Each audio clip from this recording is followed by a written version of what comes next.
Imagine waking up to an ordinary day. Birds singing, children laughing, the sun warming your face. But by sunset, everything changes. This is the true story of Little Bighorn, not from history books, but from the voices of those who lived it. Warriors, fathers, and mothers who defended their homes against an army they never asked to fight. Let's travel back to June 25th, 1876, and discover what really happened. Part 1. Peace before the storm. The Lakota, Cheyenne, and Arapaho tribes had set up camp along the Little Bighorn River. Life was simple. Women dug wild turnips. Men repaired tools. Children splashed in the water. No one knew soldiers were nearby until a scout shouted, "They're coming!" But who were these soldiers? The tribes called them Long Hair's men, General Custer's 7th Cavalry. Custer had split his troops into 3 groups, hoping to surround the village.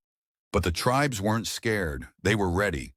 As warrior Crow King later said, "We didn't start this fight, but we would finish it." Part 2. The first attack. Chaos erupted when Major Reno's soldiers charged the village. Bullets ripped through tents. Women grabbed children and ran. Warriors scrambled for horses. But this wasn't a retreat. It was a plan. The tribes let Reno's men push forward, then struck back. Warriors like Crazy Horse and Gall led the counterattack, screaming their battle cry, "It's a good day to die!" Reno's soldiers panicked. They retreated to a hill, trapped, but the real danger was still coming. Custer himself. Part 3. Custer's fatal mistake. Custer thought he'd surprise the tribes. Instead, he surprised himself. His men rode into a nightmare. Hundreds of warriors, young boys with stone clubs, elders with rifles, swarmed like bees. The soldiers' guns jammed. Their horses bolted. Warrior Rain in the Face remembered, "We circled them, tighter and tighter. They couldn't shoot straight. We couldn't miss." In less than an hour, Custer and all 200 of his men lay dead. But this wasn't a massacre. It was a battle. And the tribes fought not for glory, but for survival. Part 4. The hidden heroes.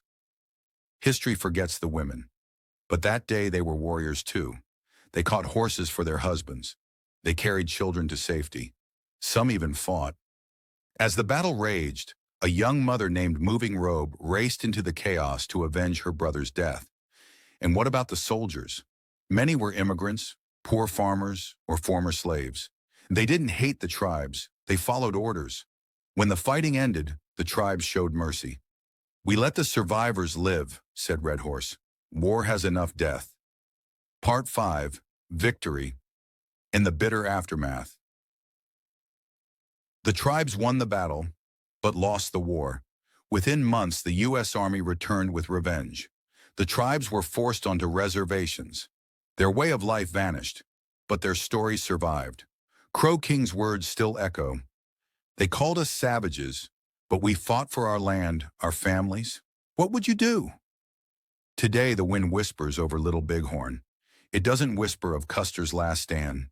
It whispers of courage and a truth history tried to bury. Stories shape how we see the world.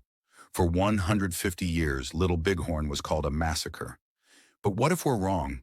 What if it was a story of fathers defending their children, of outnumbered fighters beating an army? Next time you hear about heroes and savages, ask yourself, whose story is missing? The answer might change everything. Hit the like button, comment, and subscribe if you want more stories like this.